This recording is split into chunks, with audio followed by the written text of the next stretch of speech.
Before we do start, I'd like to acknowledge the traditional owners of this land, the Gadigal people of the Eora Nation, and to pay our respects to their elders, past and present. My name's Eric Sidoti, I'm the director at the Whitlam Institute, and we're delighted this evening to have this opportunity at very short notice to be able to present what I really think is going to be an extraordinarily insightful and illuminating presentation from our two speakers, our guests in the country, and welcome to you both. It's a particular privilege this evening to be able to co-host this event with Joe Schofield and the crew at Catalyst, who are long friends of the Institute and indeed long friends of those who have an interest in a fairer, more just Australia. I won't talk for a little bit. The format for this evening is very straightforward. What we're suggesting is that we'll have a brief introduction from Rodney Croom from Marriage Equality, and as I think all of us would know, a great champion of equal rights and tolerance and diversity in our community for many, many years. Rodney will provide a brief introduction. Boris Dittrich will then speak for about 20 minutes, followed by Lee Badgett for about 20 minutes, and then it's open to the floor. It's over to you for discussion. So with no more ado, I'll hand over to Rodney to provide the official welcome and introductions.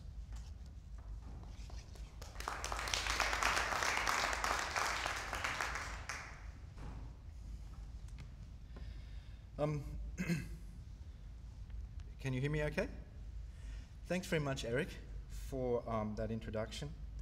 And of course, thank you, the Whitlam Institute, Joe and Catalyst, for co-hosting this event, as Eric said, at short notice, so that we can make the most of the expertise that we have here in Sydney, with Professor Lee Badgett and Boris Dittrich both being with us. I'll talk a bit about their expertise on this issue in a moment, but first of all, it might be useful to give you a bit of an idea of where their views on the issue of marriage equality fit within the broader debate. All of you would be aware, of course, that the issue of marriage equality is a very high-profile one in Australia at the moment.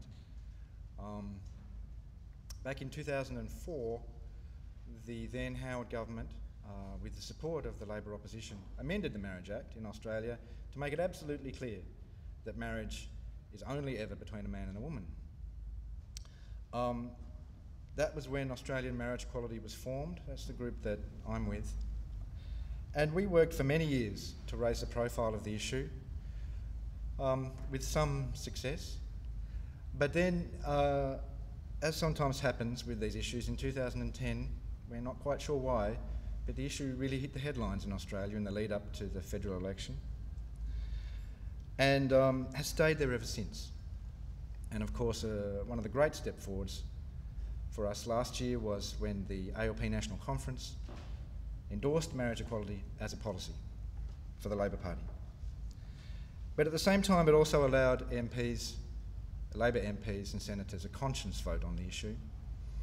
And what that means is that to garner enough support for this issue in Parliament, for the Marriage Act to become equal, we need to convince Liberals as well as Labor people. There will be some Labor MPs and senators who don't vote for marriage equality, and we will need Liberal and National Party MPs to vote for it, as well as, of course, the Greens, who have supported it for quite a few years. And to garner that support, MP by MP, senator by senator, vote by vote, it's absolutely essential that we put every argument to every MP. And in the last couple of months, we've been to Canberra with psychologists who support marriage equality, with clergy who support marriage equality, with anyone and everyone who has a strong view on this. Of course, couples who want to wed, their children and their families, their parents, have also been in Canberra. Politicians have been hearing almost every angle on the issue except one, and that is what actually happens when same-sex couples are allowed to marry. And to answer that question, we needed to draw on the expertise of people from other countries who have seen this reform, who have observed it, who have participated in it, who have studied it, and who can come here and tell us what exactly does happen. That will be crucial to winning this reform, that expertise. And it will be crucial, obviously, because it shows that when you allow same-sex couples to marry, the sky doesn't fall in.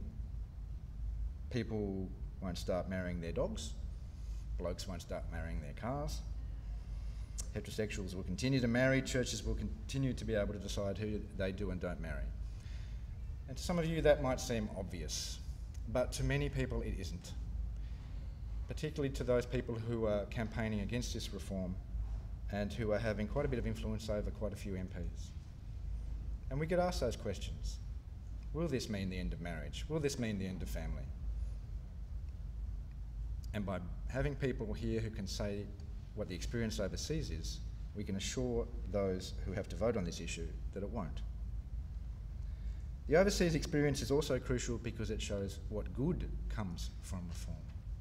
What good for couples, what good for families, and what good for the community when same-sex partners are treated equally in the law. So like I said, our two speakers this evening will address this issue of what actually happens when you let two guys walk down the aisle, when you let two women walk down the aisle. What actually changes? What good, as I said before, does come from that? Our two speakers are uniquely qualified to talk to this issue because of their, like I said, their experiences, their research, their involvement. We'll be hearing from Boris Dittrich. Sorry, this is Eric. This is Boris just here. Who, as leader of the Dutch D66 Social Liberal Party in the Netherlands, was responsible for introducing legislation that saw the Netherlands become the first country in the world to allow same-sex marriages in 2001. Over the last decade, Boris has seen the benefits of this legislation for his homeland. He's also the advocacy director for LGBT, lesbian, gay, bisexual and transgender human rights at Human Rights Watch in New York. And I imagine that in this capacity, he's also had a unique insight into the experience of marriage equality around the world. I've read, correct me if this is wrong, but I've read that Boris has received a knighthood from Queen Beatrix. I can think of no one who better deserves such an honour, because Boris, at least in my experience, always stands up for what is right and good, like any knight should. And after Boris, we'll be hearing from Professor Lee Badgett, who's also a global expert on this issue. As the research director at the Whitlam Institute for Sexual Orientation, Law and Policy at UCLA Law School, she has conducted extensive research in the Netherlands and into her home state of Massachusetts in the United States into the impact of same-sex marriage. Drawing on her academic expertise as a professor of economics at the University of Massachusetts, Lee has also been able to identify the direct economic impact of marriage equality. Most of her work is focused on US states, but during her visit she has unveiled, during her visit to Australia, she has unveiled the figures for the economic impact in this country as a whole and for any Australian state, for example my home state of Tasmania, that may move first on the issue. I have accompanied Lee on her visits to state and federal MPs in the last 2 weeks, and I have been immensely impressed by her abilities as an advocate. Australian human rights lobbyists have a lot to learn, I think, all of us, not just from what she has to say today and has said in the last 2 weeks to the media and to our political leaders, but also how she says it. So with that, I'll introduce Boris, Sir Boris, to talk to us a bit about his experience of this issue.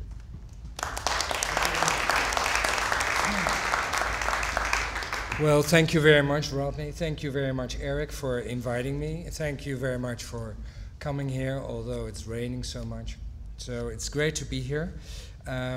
I'm allowed to speak for about 20 minutes. You are going to warn me in a very subtle way after about 18 minutes, right?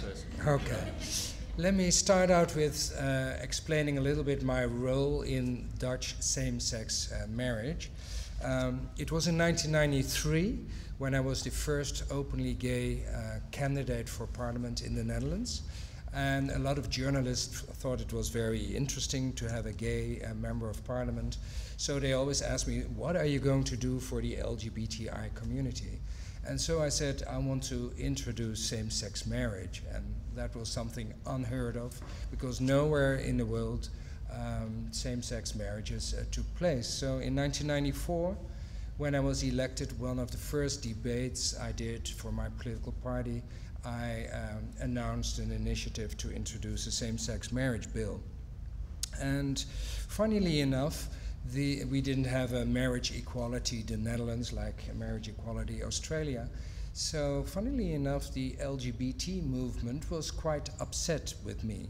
So they, I remember this very clearly, they came to Parliament and they said, what on earth are you proposing? We hate marriage as an institution. It's so old-fashioned. We don't want to copy a heterosexual lifestyle. What are you doing?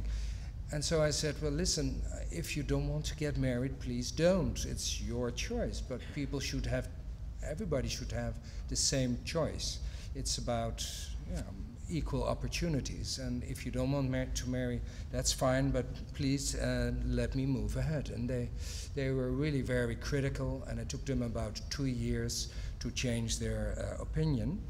And actually, the biggest obstacle against same-sex marriage in the Netherlands, and I'm still talking about mid-90s, was that nowhere in the world people could get married. So people said, well, it's a very interesting idea, but nowhere people can get married, so why should we be the first? And people will mock us, they will laugh at us. And so it was very difficult to get the idea going. So what we did in Parliament, not only me, but of course also other MPs who were interested in the subject, was we asked the government to create what we call a government committee on the marital status.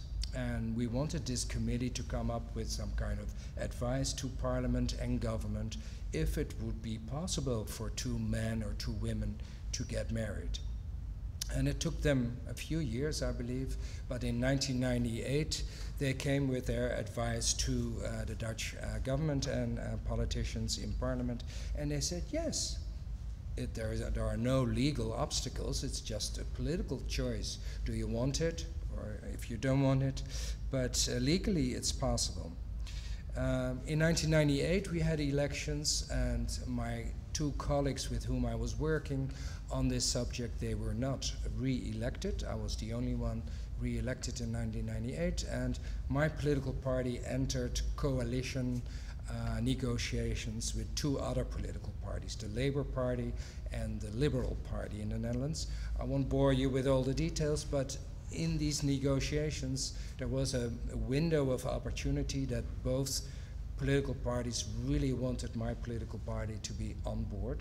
And so they said, what do you want in the coming 4 years to realize? And so one of the topics we decided was very important was same-sex marriage. So it was written in the coalition contract between those 3 political parties.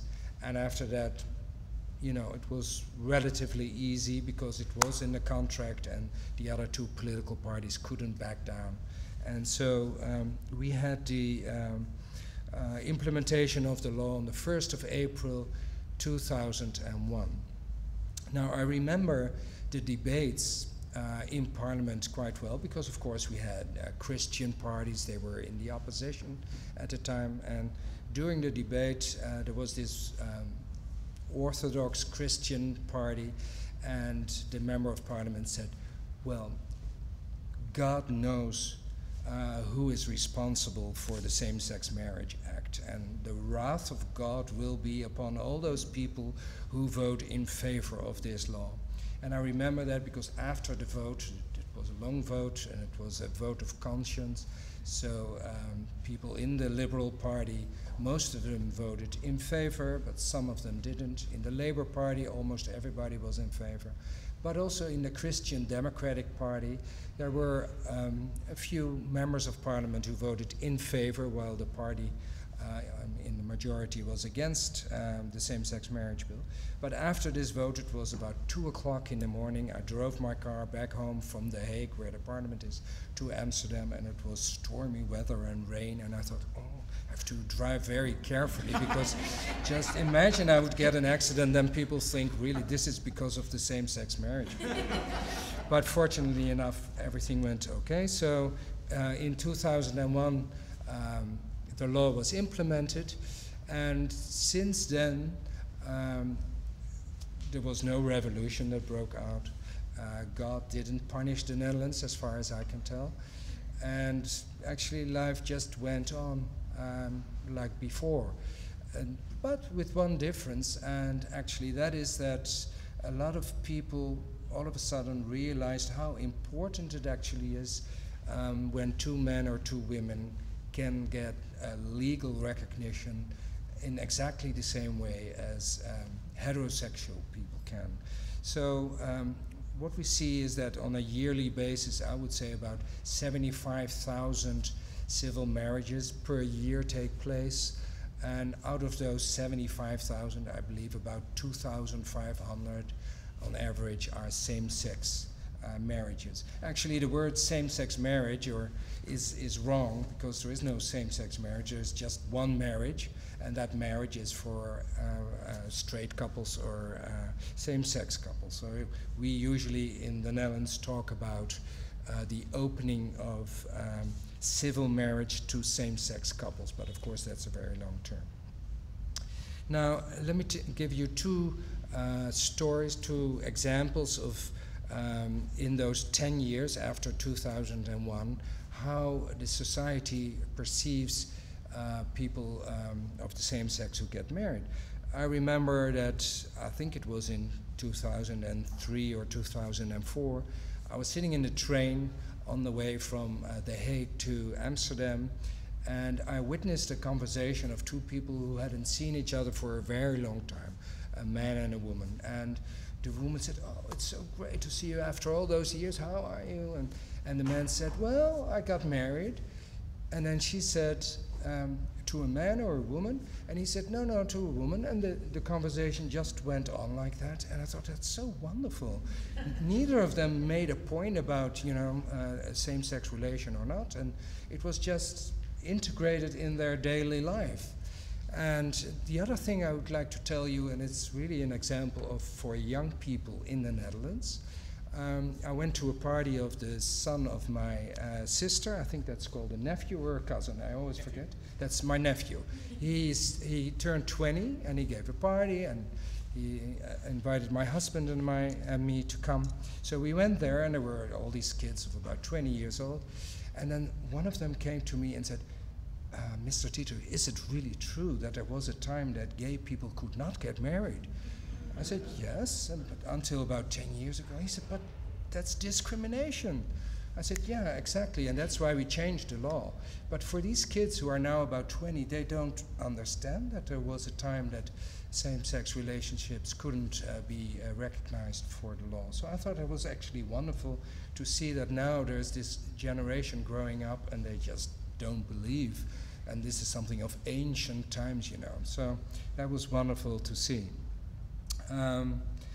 Now, I moved to New York about 5 years ago, and I work for Human Rights Watch. I'm the advocacy director in the LGBTI rights program, and my work brings me all over the world.